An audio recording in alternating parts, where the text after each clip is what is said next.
Hi guys, welcome to big topic.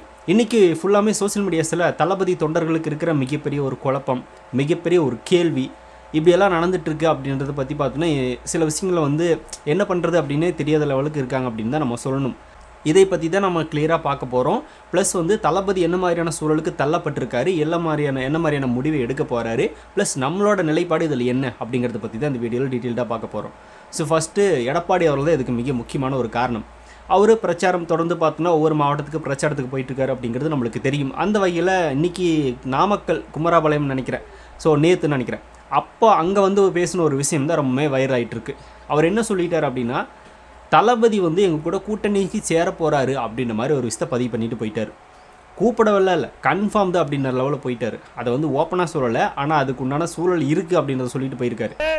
நீங்கள் கூட்டணி நம்பி இருக்கிறீங்க, கூட்டணி தேவைதான், ஆனா அதிமுக தலைமையிலே அமைக்கப்படுகின்ற கூட்டணி வலுவான கூட்டணியா இருக்கும். பாருங்க, கொடி பறக்குது.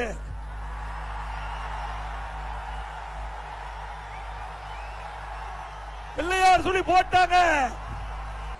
இந்த வீடியோல கூட்டணி அப்படிங்கிறது மிக முக்கியமான ஒரு விஷயம் தான், ஆனால் அண்ணா திராவிட முன்னேற்ற கழகத்தினோட கூட்டணி ரொம்பவே வலுவாக இருக்கும் அப்படின்ற ஒரு வார்த்தையை பேசிட்டு கொடி பறக்குது பாருங்க அப்படின்னு கூட்டத்தை நோக்கி கை கட்டுறாரு. அங்கே பயங்கரமாக சத்தம், எல்லாரும் பார்த்தோன்னா விசில் அடித்து கை தட்டுறாங்க. அந்த கொடி வேற பயங்கரமாக ஆட்டுறாங்க. அந்த கொடி எதுன்னு பார்த்தா நம்ம தமிழக வெற்றி கழகத்தினுடைய கொடி. தாவேக்கா தொண்டர்களை வச்சுட்டு பார்த்தோன்னா கொடி ஆடிட்டு இருக்கிற மாதிரி அங்கே ஒரு கூட்டம் நின்றுருக்கு. அதுக்கு எல்லாரும் பயங்கரமாக சத்தம் போட்டுருக்காங்க. அது எல்லாத்தையும் தாண்டி பிள்ளையார் சொல்லி போட்டாச்சு, இது எழுச்சிக்கான ஒரு ஆரவாரம் அப்படின்ற மாதிரிலாம் பல விஷயங்களை பேசுகிறாரு. இதை பேசுனதுக்கு அப்புறமா தான் பல பேருக்கு சந்தேகம், பல பேருக்கு பார்த்தோன்னா அதிர்ச்சி. தாவேக்கா தொண்டர்களுக்கு மொத்தமாக அதிர்ச்சி தான், அதில் எந்தவித மாற்றமும் இல்லை. இவர் எப்படி பார்த்தோன்னா இவ்வளோ ஓப்பன் பிளேஸில், அதுவும் பார்த்தோன்னா இந்த பிரச்சாரத்தில் மக்கள் முன்னாடி இதை பற்றி ஓரளவுக்கு அது தெரிஞ்சிருந்தால் தான் அதை பற்றி அவர் பேச முடியும். சும்மா பேசிட முடியாது. அதுவும் பார்த்தோன்னா அவர் தனியாக ப்ரெஸ் மீட்லேயோ இல்லை வேறு ஏதாவது இடத்துல யாரை கூட பேசிகிட்டு இருந்தால் கூட ஓகே. இவ்வளோ பேர் ஒரு பிரச்சாரம், அவ்வளோ கூட்டமாக மக்கள் நின்றுருக்குறாங்க. அந்த மக்கள் முன்னாடி பார்த்தோன்னா தாவேக்கா வரப்போகுது அப்படின்ற மாதிரி, அதுக்கு பிள்ளையார் சொல்லி போட்டாச்சு அப்படின்ற மாதிரி ஒரு கூட்டணி அப்படின்ற மாதிரி அவர் சொல்கிறார் அப்படின்னா, அப்போ டெஃபினட்டாக அதுதான் உண்மையா அப்படின்ற மாதிரி நிறைய பேருக்கு ஒரு கேள்வி வந்திருக்கு. சரி, ஓகே, இதை நம்ம பார்த்தோன்னா எப்படி எடுத்துக்கலாம் அப்படின்னா, ஃபஸ்ட்டு கரூர் விஷயத்தில் அதிமுகவும் பிஜேபியும் தளபதிக்கு சப்போர்ட் பண்ண ஒரு விஷயத்தை யாரும் மறந்துருக்க மாட்டோம். அவங்க தளபதிக்கு ரொம்ப ஆதரவாக தான் இருந்தாங்க. அது எல்லாத்தையும் தாண்டி ஆதரவுன்றதும் கூட ஓரளவுக்கு வச்சுக்கிட்டாலும் திமுகவை எதிர்க்கணும் அப்படின்றதுக்காக அவங்க அதை யூஸ் பண்ணிக்கிட்டாங்க, தளபதியும் திமுகவை எதிர்க்கிறதுனால. இது கூட ஒரு இந்த மாதிரி ரெண்டு நிலைப்பாடு அதுலேருந்து நம்ம எடுத்துக்க முடியும். சரி, ஓகே, இப்போ தளபதி அரசியலுக்கு புதுசு. இந்த மாதிரி ஒரு சிச்சுவேஷன் அவர் பார்த்தோன்னா இதுக்கு முன்னாடி சந்திச்சிருக்க வாய்ப்பே இல்லை. இனிமேலும் சந்திப்பார் அப்படின்றதும் சந்தேகம் தான். ஏன்னா அந்த லெவலில் போயிடுச்சு. இதுக்கு மேலே இருக்கக்கூடாது அப்படின்னு தான் அவரும் விரும்பார். ஆனால் அந்த லெவலில் ஒரு சம்பவத்தை இப்போ நடந்துருச்சு. அதனால தளபதி அதில் முழுமையாக பாதிக்கப்பட்டிருக்காரு. ப்ளஸ் தாவேக்காவுக்கு ஒரு மிகப்பெரிய அவப்பெயரை பார்த்தோன்னா இந்த திமுக நபர்களெல்லாம் கட்டமைச்சிட்டு இருக்காங்க அப்படிங்கிறது நம்மளுக்கு தெரியும். மக்கள் மத்தியில் தவறான ஒரு ப்ரொஜெக்ட் பார்த்தோன்னா தாவேக்கா பற்றி போயாச்சு. அப்படி இருக்கிறப்போ இந்த இடத்துல தளபதிக்கு ஒரு பயம், ஒரு பதட்டம். நம்ம அரசியலுக்கு புதுசு அப்படின்றதுனால பெரிய ஆளுமைகளால் தளபதி பின்னாடி யாரும் கிடையாது. அரசியல் ஞானிகள் அப்படின்றதும் கட்சியில் பார்த்தோம்னா பெரிய அளவில் யாரும் கிடையாது. அவரு பார்த்தோம்னா மட்டும் தனியாக இருக்கிறதுனால இந்த சந்தர்ப்பத்தை நம்ம யூஸ் பண்ணிக்கலாம் அப்படின்ற மாதிரி மற்ற கட்சிகள் பிளான் பண்ணும். அது அதிமுகவா பிஜேபி அப்படின்றது எல்லாத்தையும் நம்ம சொல்ல வேணாம். பட் இதில் கட்சிகள் இதை யூஸ் பண்ணி தளபதி பார்த்தோன்னா தங்களுடைய கூட்டணிக்கு இழுக்கிறதுக்கு அதிகமான வாய்ப்புகள் இருக்குது. அதில் எந்த மாற்றமும் இல்லை, அது நடந்திருக்கும். இப்போ எடப்பாடி அவர்கள் பார்த்தோன்னா அதுக்கு உண்டான பிள்ளையார் சொல்லி போட்டாச்சு அப்படின்னு சொல்கிறாருல, அப்படின்னு என்ன அர்த்தம் அப்படின்னா பேச்சுவார்த்தை நடத்தி இருப்பாங்களோ அப்படின்ற மாதிரி ஒரு சந்தேகம். இல்லை நடத்திட்டு இருக்காங்களோ, இல்லை தளபதி ஒருவேளை ஓகே சொல்லிட்டாரோ அப்படின்ற மாதிரி பல கேள்விகள் இருக்குது. பிள்ளையார் சொல்லி போட்டாச்சு அப்படின்னா அதுக்கு உண்டான ஆரம்பகட்ட வேலைகள் ஆரம்பிச்சிருக்காங்க அப்படின்னு தான் நம்மளுக்கு தோணுது. ஆதவர்ஜினா டெல்லி போன விஷயங்கள் இதெல்லாம் பார்த்தோன்னா வேறு விதமாக சித்தரிச்சிட்டு இருக்காங்க அப்படிங்கிறது நம்மளுக்கு தெரியும். ஸோ இப்படி இருக்கிறப்போ எல்லாமே கேள்விக்குறியில் நிற்கிது. இது எதுதான் கன்ஃபார்மாக நடக்க போகுது அப்படின்றத நம்மளால் சொல்ல முடியல. ஆனால் இதர கட்சிகள் தளபதி வச்சு பார்த்தோன்னா யூஸ் பண்ணிக்கிறதுக்கு அதிகமான வாய்ப்புகள் இருக்குது. அவருக்கு அரசியல் பெரிய அளவில் தெரியுதோ இல்லை, அது எல்லாத்தையும் தாண்டி அவர்கிட்ட ஒரு மிகப்பெரிய மக்கள் பலம், தொண்டர்கள் பலம் இருக்குது அப்படின்றதுனால அந்த வாக்குகள் அப்படிங்கிறது இதர கட்சிகளுக்கு தேவைப்படுது. அதை இப்படி எடுக்கணும் அப்படின்னா இப்போ தளபதி எல்லாரோட வாக்கையும் பிரிக்கிற மாதிரியான சூழல் தான் இருந்துச்சு இந்த கரூர் சம்பவத்து வரைக்கும். இப்போ அந்த கரூர் சம்பவத்தை வச்சே அந்த எல்லா வாக்குகளையுமே இதர கட்சிகள் வாங்கிக்கலாம் அப்படின்னு பிளான் பண்ணி இந்த விஷயத்தில் தளபதியை லாக் பண்ணி கூட்டணிக்கு கூப்பிட்றதுக்கு தான் அதிகமான வாய்ப்புகள் இருக்குது. இனிமேலும் நடக்கிறதுக்கும் வாய்ப்புகள் அதிகமாக இருக்குது. அதனால் இந்த மாதிரி ஒரு ஸ்டேட்மெண்ட் பார்த்தோம்னா அவங்க எடுத்திருப்பாங்களோ, அதனால தான் இவ்வளோ ஓப்பனாக எடப்பாடி அவர்கள் பேசுகிறாரோ அப்படின்ற மாதிரி சில சந்தேகங்கள் நம்மளுக்கே வருது. சரி, ஓகே, இது உண்மையாக இருந்தாலும் கூட தளபதி இவங்க கூட கூட்டணி வைப்பாரா, அவருடைய முடிவு என்னவா இருக்கும் அப்படின்னா சத்தியமாக தெரியாது. ஏன்னா அவர் கட்சியை நடத்திட்டு இருக்காரு, அந்த கட்சியில் இந்த மாதிரி ஒரு பிரச்சனை வந்துருச்சு, அதை தூக்கி பிடிக்கிறதுக்கும் அதை ஒரு ஸ்டாண்டர்ட் பொசிஷனில் பார்த்தோன்னா நிறுத்திருக்கும் தளபதிக்கிட்ட 2ஆம் கட்ட தலைவர்கள் பெரிய அளவில் பார்த்தோன்னா ஸ்ட்ராங் கிடையாது. அப்படி இருக்கிறப்போ அவர் எடுக்கிறது அந்த முடிவு. சுற்றி இருக்கிற சில நபர்களாக ஏதாவது பார்த்தோன்னா பேசி கூட இந்த மாதிரியான சில விஷயங்களுக்கு தளபதி ஓகே சொல்ல வைக்கிறதுக்கு வாய்ப்புகள் இருக்குது அப்படின்னு தான் எதிர்த்தரப்பினர் பேசிகிட்டு இருக்காங்க. சரி, ஓகே, இப்போது தளபதி என்ன முடிவுன்றது எடுக்கிறாரு அப்படின்றது நம்மளுக்கு தெரியாது. ஆனால் எனக்கு தெரிஞ்சு தளபதி அப்படி போகிறதுக்கு வாய்ப்பு இல்லை. போனார் அப்படின்னா என்ன நடக்கும் அப்படின்றது அவருக்கு தெரியும். சரி, ஓகே, நம்ம சைடு பார்த்தோன்னா அது என்ன நடக்கும் அப்படிங்கிறத பற்றியும் சில விஷயங்களை ஷேர் பண்ணணும்னு நினைக்கிறேன். என்ன அப்படின்னா, ஃபஸ்ட்டு நம்மளோட அரசியல் கட்சி ஆரம்பித்த நோக்கமே கொள்கை எதிரி பிஜேபி, அரசியல் எதிரி திமுக அப்படின்னு தான் நம்ம களத்துக்கே வந்திருக்கோம். அப்படி இருக்கிறப்போ கொள்கை எதிரி கூட கூட்டணிங்கிறது வச்சோம் அப்படின்னா நம்ம கட்சி ஆரம்பித்ததே வேஸ்ட் அப்படின்ற ரேஞ்சுக்கு தான் போய் நிற்கும்.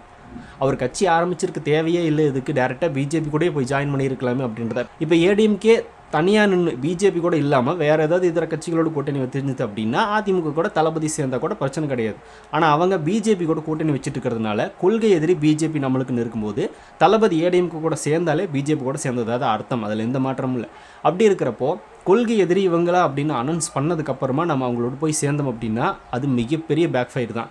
அதாவது மற்ற கட்சிகள் எல்லாம் கூட இப்போ திமுகவோட நாளைக்கே கூட்டணி வச்சிச்சு அப்படின்னா அது கொள்கை எதிரி பிஜேபி கிடையாது அப்படின்றது அவங்களுக்கே தெரியும். அதை அவங்க அனௌன்ஸ் பண்ணவும் இல்லை. ஏன்னா ஆல்ரெடி அவங்க கூட்டணி வச்சுருக்காங்க, இனிமேல் வைக்கக்கூடாதுன்னு ஒரு ஸ்டாண்டர்ட் எடுத்திருக்காங்க. மறுபடி ஃபியூச்சரில் கூட வைக்கிறதுக்கு வாய்ப்புகள் இருக்குது. அது அவங்க வைக்கலாம், ஏன்னா எந்த பிரச்சனையும் கிடையாது. ஆனால் நம்ம வரும்போதே உள்ளே என்ட்ரு ஆகும்போதே இதுதான் நம்மளோட கொள்கை எதிரி அப்படின்னு அறிவிச்சிட்டு வந்திருக்கோம். அப்படி இருக்கிறப்போ நம்ம போய் அந்த கட்சி கூட கூட்டணி வச்சோம் அப்படின்னா டெஃபினட்டாக தளபதிக்கு பேக் ஃபயர் தான், கட்சிக்கு மிகப்பெயர் அவப்பெயர் ஏற்படும் அப்படின்றத முதல் விஷயம். சரி, ரெண்டாவது விஷயம் என்ன அப்படின்னா, தளபதியை ஒவ்வொரு இடத்துலையுமே பிஜேபி அதிமுக கூட்டணியை அதிக அளவில் விமர்சிச்சிருக்காரு. ரெண்டுமே பொருந்தாத கூட்டணி அப்படின்னு கரூருங்கிற மாதிரி. அதே நாளில் பார்த்தோன்னா நடந்த நாமக்கல் மாவட்டத்தில் பார்த்தோன்னா தளபதி பேசினார், பிஜேபி அதிமுக பொருந்தாத ஒரு கூட்டணி, அதை மக்களே புறக்கணிச்சிருவாங்க அப்படின்ற லெவலில் அவர் பேசினார். அதுக்கு முன்னாடி இந்த பிஜேபியும் அதிமுகவும் கூட்டணி வைக்க போகிறாங்க அப்படின்ற அறிவிப்பு வந்த உடனே தளபதி என்ன சொல்லியிருந்தார் அப்படின்னா, ஆல்ரெடி பார்த்தோன்னா பழைய பங்காளி அதிமுக அப்படின்னு சொல்லியிருந்தார், மறைமுக பங்காளி திமுக அப்படின்னு விமர்சனம் பண்ணியிருந்தார். அப்படி இருக்கிறப்போ இந்த ரெண்டு கட்சிகளுமே தளபதி பயங்கரமாக விமர்சிச்சிருக்காரு. சில விஷயங்களை பிஜேபி கொண்டு வந்ததை பார்த்தோன்னா எதுவும் இப்போ வரைக்கும் பேசிட்டு தான் இருக்கிறாரு. அப்படி இருக்கிறப்போ தளபதி இந்த கட்சி கூட கூட்டணி வச்சார் அப்படின்னா தளபதிக்கு இன்னும் அதிக அளவில் பேக் ஃபயர், தளபதியோட பேர் டேமேஜ் ஆகும். அதில் எந்த மாற்றமும் இல்லை. இது எல்லாத்தையும் விட இந்த திமுக நபர்கள் பண்ணக்கூடிய அரசியல் அப்படிங்கிறது இனிமேல் எப்படி இருக்குது அப்படின்னா, இந்த ஒரு பிரச்சனைக்காக பயந்துட்டு போய் பிஜேபி கிட்ட தளபதி சரண்டர் ஆகிட்டாரு, அதிமுக கிட்ட சரண்டர் ஆகிட்டாரு, இவர் எப்படி மக்களுக்காக நிற்பார் அப்படின்ற ஒரு ஸ்டாண்டர்ட் எடுத்து வச்சு தளபதி இன்னுமே மோசமான லெவலில் விமர்சனம் பண்ணுவாங்க. இதுவும் நடக்கும். அது அவங்களோட அரசியல், அதுக்கு அடுத்தபட்ட வேறு லெவலில் வச்சு செய்வாங்க. அதில் எந்த மாற்றமும் இல்லை. இப்போ இந்த ஒரு பிரச்சனையை ஹேண்டில் பண்ண முடியாத ஒரு நபர், மக்கள் கூட நிற்காத ஒரு, இப்போ வரைக்கும் அவங்க வைக்கிறது மக்கள் கூட அவங்க போய் நிற்கல அப்படின்றதா, தளபதி நிற்கல அப்படின்றதா. ஆனால் இந்த பிரச்சனைக்கு அப்புறமா இங்கே சொல்கிற தளபதி வைக்கிறாரு இல்லையாட்டதையும் தாண்டி அந்த மாதிரி நடந்துச்சு அப்படின்னா இந்த மாதிரியான விஷயங்களை பேசுவாங்க. டெஃபினட்டாக நடக்கும். மக்கள் மத்தியில் அதிக அளவில் வைரலாகும். மக்கள் அதை நம்ப தான் செய்வாங்க. அதில் எந்த மாற்றமும் இல்லை. இந்த ஒரு பிரச்சனையை ஹேண்டில் பண்ண முடியாமல் கட்சியை கொண்டு போய் இன்னொரு கட்சி கூட ஜாயின் பண்ணிட்டாரு. அப்படி இருக்கிறப்ப இவர் எப்படி மக்களுக்காக கடைசி வரைக்கும் நிற்பார், மக்களுக்காக பார்த்தோன்னா இன்னும் உழைப்பாரா அப்படின்ற ஒரு கேள்வியை முன் வச்சாங்க அப்படின்னா நம்ம எதுவுமே பேச முடியாது, ஒன்றும் பண்ண முடியாது. அது மூலமாகவே பார்த்தோன்னா மக்கள் மத்தியில் தளபதி ஒரு நெகட்டிவான பிம்பமாக மாறிடுவார். இது டெஃபினட்டாக நடக்கும். இந்த 3 பிரச்சனைகள் அப்படின்றது தாவேகா அதிமுக கூட கூட்டணி வச்சிச்சு அப்படின்னா நடக்கும் அப்படின்றதுல எந்த வித மாற்றமும் இல்லை. இதை நம்ம சொல்லி தான் தளபதிக்கு தெரியணும் அப்படின்றது கிடையாது, அவருக்குமே தெரியும். அப்படி இருக்கிறப்போ அவருக்கு இந்த இடத்துல என்ன மாதிரியான முடிவு எடுக்கணும் அப்படின்றது தெரியும்.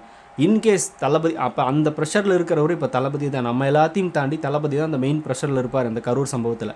அப்படி இருக்கிறப்போ ஒரு மனுஷன் பார்த்தோன்னா இக்கட்டான சூழ்நிலையில் என்ன பண்ணலாம் ஏது பண்ணலாம் அப்படின்ற மாதிரியான ஒரு முடிவு எடுக்க முடியாது இருக்கிற சுச்சுவேஷனில் இந்த மாதிரியான சில பேர் தளபதியோட பிரெயின் வாஷ் பண்ணி ஈஸியாக பார்த்தோன்னா மாற்றுறதுக்கு வாய்ப்புகள் ரொம்பவே அதிகம். ஆனால் அதில் தளபதி விழமாட்டாருன்னு எனக்கு தெரியும். ஏன் அப்படின்னா அவரோட ஒரிஜினல் கேரக்டர் என்ன அப்படின்னா, அவர் பேசுகிறதையும் தாண்டி மற்றவங்க பேசுகிறத பார்த்தோன்னா கேட்டு அப்சர்வ் பண்ணுவார் அப்படின்றது நிறைய இடங்களில் நிறைய பேர் சொல்லி நம்ம கேட்டிருப்போம். அப்படி இருக்கிறப்போ எல்லாரோட கருத்துக்களையும் பார்ப்பார். ப்ளஸ் அவருக்காக மட்டுமே அந்த மாதிரியான ஒரு நிலைப்பாடு அவர் எடுக்க மாட்டார். மக்களையும் மனசில் வச்சு, தொண்டர்களையும் மனசில் வச்சு, ப்ளஸ் நம்ம எதுக்காக வந்தோம் அந்த வேலையை பார்த்தோன்னா விட்டுறக்கூடாது அப்படின்ற ஒரு மைண்டும் இருந்து கரெக்டாக ஃபோக்கஸ் பண்ணி போவார் அப்படின்ற ஒரு நம்பிக்கை இருக்குது. அதில் எந்த மாற்றமும் இல்லை. அதனால் தளபதி இதுக்கு ஒத்துக்கிறதுக்கு வாய்ப்பு இல்லை. இப்போ எடப்பாடி அவர்கள் பார்த்தோன்னா பிள்ளையார் சொல்லி போட்டிருக்காங்க அப்படின்னு சொன்னது பேச்சுவார்த்தையாக இருக்கலாம். அந்த பேச்சுவார்த்தைக்கு தளபதி உடன்படுவாரா அப்படின்றத கேள்வி. அது உடன்படுறதுக்கு வாய்ப்பு இல்லை அப்படின்றது என்னோட ஒப்பீனியன். சரி, ஓகே. இது எல்லாத்தையும் தாண்டி இப்போ எடப்பாடி கூட தளபதி கூட்டணி வச்சுட்டார் அப்படின்னா யார் சிஎம் அப்படின்னா டெஃபினட்டாக எடப்பாடி அவர்கள் தான் இருப்பார். தளபதி இருக்கிறதுக்கு வாய்ப்பே கிடையாது. அது தளபதி மெஜாரிட்டியான வாக்குகள் வாங்கினாலும் கூட எடப்பாடி தான் அங்கே வந்து முதலமைச்சராக இருப்பார். அப்படி ஒரு அக்ரிமெண்ட் தான் போடுவாங்க. ஏன்னா இந்த விஷயத்தில் தளபதி சரி நான் கூட்டணிக்கு வர்றேன் அப்படின்னு சொல்லிட்டாங்க அப்படின்னா பல கான்ட்ராக்டில் பார்த்தோன்னா சைன் வாங்கிடுவாங்க. இது டெஃபினட்டாக நடக்கும். நீங்கள் சிஎம் கிடையாது, நாங்கள் தான் சிஎம், இதை வந்து நாங்கள் இப்படி தான் பண்ணுவோம், அதுக்கு நீங்கள் ஓகே சொல்லணும் அப்படின்னு கூட்டணிக்குன்னு வர்றேன்னு சொல்லிட்டாலே பல விஷயங்களை பார்த்தோன்னா பேசி சைன் வாங்கி அக்ரிமெண்ட்டில் பார்த்தோன்னா ஃபுல்ஃபில் பண்ணிடுவாங்க. தளபதி ஒரு இடத்துல கூட அவங்களை எடுத்து பேச முடியாத அளவுக்கு பண்ணிடுவாங்க. இது டெஃபினட்டாக நடக்கும். இந்த மாதிரியான அதாவது என்ன சொல்கிறது அப்படின்னா நான் சொல்கிறதா நீங்கள் பண்ணணும் அப்படின்ற லெவலுக்கு போயிடும். அப்படி இருந்துச்சு அப்படின்னா தளபதி கட்சி ஆரம்பித்து என்ன பிரயோஜனம் அப்படின்ற மாதிரி தான் நம்மளுக்கு தோணும்.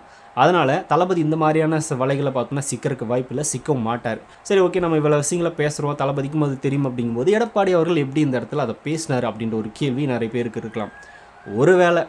ஒருவேளை எடப்பாடி அவர்கள் பார்த்தோன்னா இதை வந்து ஸ்டாலின் அவர்களுக்கு பயம் காட்டுறதுக்காக யூஸ் பண்ணிக்கலாம் அப்படின்ற மாதிரி நம்மளுக்கு தோணுது. இது எல்லாத்தையும் தாண்டி தளபதியினுடைய தொண்டர்கள் பார்த்தோன்னா இப்போ வந்து ஒரு சில பேர் வந்து தளபதியை வேணாம் அப்படின்னு முடிவு பண்ணியிருப்பாங்களே. இந்த மாதிரி கரூர் சிச்சுவேஷனுக்கு அப்புறமா நிறைய பேர் தளபதி பார்த்தோன்னா இதுக்கு ஒரு மாதிரி அன்ஃபிட்டாக தான் இருக்கார் அப்படின்ற மாதிரியான சில ட்விட்டரில் சோசியல் மீடியாஸில் நம்மளே நியூஸ் பார்த்தோம். அவங்களுடைய வாக்குகளை இவர் வாங்குறதுக்காக சில வேலைகளை அவர் பண்ணல. அதுக்காக கூட அவர் அப்படி பேசலாம். தளபதியோட ரசிகர்களோட வாக்கை வாங்குறதுக்காக கூட அவர் ஏதோ பிளான் பண்ணலாம். அது அவருடைய ஒரு ஸ்ட்ராட்டஜியாக கூட இருக்கலாம். ஏன்னா கரூர் விஷயத்தில் தளபதிக்கு சப்போர்ட் பண்ணியிருக்கும்போது அவர் இந்த மாதிரியான இடங்களை பேசுகிறப்போ தளபதி பார்த்தோன்னா எதுவும் பெரியலோ அவர் கேள்வி கேட்க மாட்டார், கேட்காம இருந்துருவார் அப்படின்றது அவருக்கே தெரியும். நம்ம தான் பார்த்தோன்னா அவருக்கு சப்போர்ட் பண்ணியிருக்கணும், எவ்வளோ சப்போர்ட்டு. அப்போ நம்ம இந்த பேசினா விஜயெல்லாம் கண்டிப்பாக கேட்க மாட்டார், நம்மளுக்கு ஆதரவு கொடுத்த மனுஷன் பேசிட்டு போகிறாருன்னு சும்மா இருந்துருவார் அப்படின்னு கூட அவர் பேசியிருக்கலாம். சரி, ஓகே. இதுக்கு வந்து ஒரே ஒரு சின்ன விஷயம் என்ன அப்படின்னா இது வந்து தளபதி சைடுருந்து இல்லை அப்படின்றது மறுத்து பேசுறதுக்கு பெரிய அளவில் அறிக்கையெல்லாம் ஒன்றும் விட வேணாம். அது சின்னதாக பார்த்தோன்னா ஆஃப் பண்ணலாம் தளபதி. எப்படி அப்படின்னா அந்த அதிமுக பிரச்சார கூட்டத்தில் தாவேகா தொண்டர்களோ இல்லை வந்து அதிமுக தொண்டர்களோ நம்மளுக்கு தெரியாது, அங்கே இருக்கிற நபர்கள் வந்து டிவிகேவனோட கட்சி கொடியை வச்சு ஆட்டிகிட்டு இருக்காங்க. அது நடக்கிறதோ அண்ணா திராவிட முன்னேற்ற கழகத்தோடைய பிரச்சாரம். அங்கே அவங்களோட கட்சி கொடி வச்சு தான் பார்த்தோன்னா நிறைய பேர் நின்றுருக்காங்க. கூட டிவிகேவனோட கட்சி கொடி எப்படி வந்துச்சு? அதை வந்து தளபதி என்ன பண்ணணும் அப்படின்னா மற்ற எந்த கட்சிகளையும் மற்ற எந்த கூட்டங்களையும் எங்களோட கொடியை யாரும் யூஸ் பண்ணக்கூடாது அப்படின்ற மாதிரி ஒரு அறிக்கை வெளியிட்டாலே நம்ம இதுலேருந்து தெரிஞ்சுக்கலாம் தளபதிக்கு அதில் விருப்பம் இல்லை, இவங்க வேணே பேசிகிட்டு இருக்காங்க அப்படின்றத சொல்லாமல் சொல்லிட்டு போயிடலாம். இந்த மாதிரி எதிர கூட்டங்களில் வந்து எங்களோட கட்சி கூட யூஸ் பண்ணக்கூடாது, வீரனால் தளபதி பார்த்தோன்னா ஏதாவது நடவடிக்கை எடுக்கப்படலாம் அப்படின்ற மாதிரி ஒரு சின்ன அறிக்கை வெளியிட்டாலே அந்த பிரச்சனை சால்வ் ஆயிரும், அவ்வளோதான், முடிஞ்சிடும். இந்த கரூர் பிரச்சனைக்கு அப்புறமா எடப்பாடி அவர்களுக்கு நிறைய தளபதி தொண்டர்கள் சப்போர்ட் பண்ணாங்க. அதனால் அவர் போகிற சில இடங்களில் பார்த்தோன்னா அவரை வரவேற்று பேனர்கள் எல்லாம் வச்சுருந்தாங்க. அது தளபதி தொண்டர்கள் தான் வச்சாங்களா இல்லை அவங்களே வச்சுட்டாங்கன்றதெல்லாம் நம்மளுக்கு தெரியாது. ஆனால் அந்த மாதிரி நேரத்தில் ஒன்று வைக்கும்போது யாரும் பெரிய அளவில் கேட்க மாட்டாங்க. இந்த நேரத்தில் எடப்பாடி தாப்பா வந்து நின்னார், எதிர்கட்சிக்கு திமுகவுக்கு எதிராக பேசினார், தளபதி மேலே தப்பு இல்லைன்னு சொன்னார் அப்படின்றப்போ தளபதி தொண்டர்கள் பெரிய அளவில் எதுவும் கேட்க மாட்டாங்க, அது பேச மாட்டாங்க அப்படின்றக்காக அவங்களா கூட வச்சுருக்கலாம். அது அவங்களோட ஸ்டாண்டாக கூட இருக்கலாம், என்ன வேணா இருக்கலாம். ஆனால் இதை மட்டுமே வச்சுக்கிட்டு அதிமுக தாவேகா பிஜேபி கூட்டணி அப்படின்றது இதுவே பொருந்தாத கூட்டணி தான். தளபதி சொன்ன மாதிரி அது நடக்கிறதுக்கு வாய்ப்பு இல்லை, நடக்காது அப்படின்ற மாதிரி ஒரு நம்பிக்கை இருக்குது. நடந்துச்சு அப்படின்னா தாவேகாலிருந்து பல தொண்டர்கள் பார்த்தோம்னா கண்டிப்பாக கிளம்பிடுவாங்க, அதில் எந்த மாற்றமும் இல்லை. ஏன்னா தளபதி இது வரைக்கும் நம்மளுக்குள்ளே சொல்லி அழுத்தமாக திணிச்சிருக்கிறது என்ன அப்படின்னா பிஜேபி கொள்கை எதிரி. திமுக எப்படி பார்த்தோன்னா அப்படியே நம்ம எதிர்த்துட்ருக்கோமோ அதே ஃபயரில் பார்த்தோம்னா அதே வேகத்தில் பிஜேபியும் எதிர்த்துருக்காங்க. திடீர்னு பார்த்தோன்னா தளபதி உங்களோட கூட்டணி வைக்கிறார் அப்படின்னா நிறைய பேருக்கு பார்த்தோன்னா அப்படியே வந்து ஸ்டக் ஆயிரும். அதனால் கண்டிப்பாக அது தளபதி பண்ணணும். அதுவும் இல்லாமல் தளபதியோட மைண்டில் அது இருக்காது அப்படின்றது இப்போ வரைக்கும் என்னோட நம்பிக்கை. பட் இன்கேஸ் சுற்றி இருக்கிற யாராவது பார்த்தோன்னா பிரைன் வாஷ் பண்ணி அதை சொல்லி தளபதியோட மைண்டை மாற்றுறதுக்கு வாய்ப்பு இருக்குல்ல. அப்படி இருந்துச்சு அப்படின்னா நம்ம மாதிரியான நம்மளும் பார்த்தோன்னா சில நிலைப்பாடுகள் என்ன எப்படி அப்படின்றது பார்த்தோன்னா சில விஷயங்களை சொன்னோம் அப்படின்னா தளபதியும் பார்த்தோன்னா ஒருவேளை நம்ம வீடியோலாம் தளபதி பார்ப்பாரா இல்லையான்றது தெரியாது, இன்கேஸ் பார்த்தார் அப்படின்னா அவருக்கும் பார்த்தோன்னா ஒரு சின்ன ஐடியா கிடைக்கும். இல்லை அவங்க எப்படி நினைக்கிறாங்க அப்படின்றது. இப்போ நான் பேசுகிறதுக்காக நீங்கள் எவ்வளோ பேர் கமெண்ட்டில் சப்போர்ட் பண்ண போகிறீங்கன்றது தெரியல. இவ்வளோ பேர் சப்போர்ட் பண்ணாங்க அப்படின்னா தளபதிக்கும் பார்த்தோன்னா ஒரு என்ன சொல்கிறது அவருக்கும் பார்த்தோன்னா ஒரு என்ன மாதிரியான முடிவு எடுக்கலாம் அப்படின்றது தெரியும். இப்போ நம்ம யோசிச்சது அவர் ஆல்ரெடி முதல்ல யோசிச்சிருப்பார், அவரோட கட்சி தலைவர் அவர் முதல்ல யோசிச்சிருப்பார். பட் இவ்வளோ வேகமாக எடப்பாடி அவர்கள் இவ்வளோ வேகமாக வந்து பேசுனதுனால தானே இப்போ பல பேருக்கு சந்தேகம் வலுத்துட்டே போகுது. அதனால் அதை ஆஃப் பண்ணுறக்குண்டான வேலைகளை தளபதி பண்ணணும். அதுக்கு சிம்பிளாக இந்த மாதிரியான இதர கட்சி கூட்டங்களை எங்களோட கொடியை பயன்படுத்தாதீங்க அப்படின்னு தளபதி சொன்னாலே முடிஞ்சிடும். அது எடப்பாடி சொன்னது சும்மா சொல்லியிருக்காரு, அதில் கூட்டணியெல்லாம் ஒன்றும் கிடையாது அப்படின்றது கன்ஃபார்ம் பண்ணி சொல்கிற மாதிரி இருக்கும். அப்படி ஒரு அறிக்கை வருதா அப்படின்றத நம்ம பொறுத்து பார்ப்போம். இப்போ இருந்து எல்லாருமே நல்லா நோட் பண்ண வேண்டிய ஒரு விஷயம் என்ன அப்படின்னா, தளபதி இதுக்கப்புறமா என்ன மாதிரியான முடிவுகளை ஸ்ட்ராங்காக எடுக்க போகிறார் அப்படின்றதா. இனி எடுக்கிற ஒவ்வொரு முடிவுமே கட்சிக்கு இன்னும் பலம் கூடுதலாக இருக்கிற மாதிரி தான் இருக்கணும். ரொம்ப சாஃப்டாலாம் இருக்கிறதுக்கு வாய்ப்பில்லை. 2ஆம் கட்ட தலைவர்களை முன் வச்சு ஏதாவது பண்ணணும். அது வேற யாராவது நியமிப்பாரோ இல்லை அவங்களே இருந்தாலும் கூட அவங்களுக்கே இன்னும் ட்ரைனிங் தேவைப்படுது அப்படின்னு லெவலில் தளபதி சொல்லியோ பல விஷயங்கள் மாறுதல்கள் நடக்கணும். இது தாவேக்காவோட தொண்டனாக பார்த்தோன்னா, தளபதியோட ரசிகனா தாவேக்கா தொண்டனால அப்புறம் என் தலைவர் வரும்போது அவரு கரெக்டாக இருக்கணும். ப்ளஸ் அவரை சுற்றி இருக்கிற நபர்களும் அவருக்கு சப்போர்ட்டாக இருக்கணும் அப்படின்றத என்னோட எய்ம். அவரும் பார்த்தோன்னா சில அறிவுரைகளை நம்மளும் சொல்லலாம். ஏன்னா ஒரு தலைவனுக்கு அறிவுரை சொல்கிறதுல தப்பு கிடையாது. நம்ம மனசில் தோன்றதை நம்ம சொல்கிறோம். தளபதி அது எப்படி எடுத்துப்பார் அப்படின்றது அவருக்கு எளிதான். அவ்வளோதான், வேறு ஒன்றுமே கிடையாது. இப்போ இந்த கூட்டணி சம்மந்தப்பட்ட விஷயங்கள் போயிட்டு இருக்கிறத பற்றி உங்களோட ஒப்பீனியன் என்ன அப்படிங்கிறத கமெண்ட்டில் ஷேர் பண்ணிட்டு போங்க. அப்படியே பிக் டாபிக் சேனல் யாராவது சப்ஸ்கிரைப் பண்ண மறக்காமல் சப்ஸ்கிரைப் பண்ணிக்கோங்க. நிறைய big topics, political news, trending news, cinema updates அப்படின்னு நிறைய நம்ம சேனலில் திறந்து வரப்போகுது.